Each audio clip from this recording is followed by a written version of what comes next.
కణకణలాడే ఎండకు శిరసు మాడిన మనకు తన నీడను అందించే చెట్టే అమ్మా. చారెడు నీళ్ళైన తాను దాచుకోక జగతికి సర్వస్వం అర్పించే మబ్బే అమ్మ.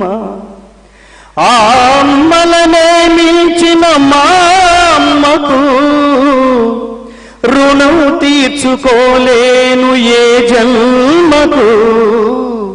కంటేనే అమ్మా నీ అంటే ఎలా, కరుణించే ప్రతి దేవత అమ్మే కదా, కన్న అమ్మే కదా. ఎంత గొప్ప పాట చూడండి. సముద్రం నుంచి నీళ్లు గ్రహించిన మబ్బు ఒక్క చుక్క కూడా తన కోసం దాచుకోకుండా మనకే ఇస్తుంది నాన్న.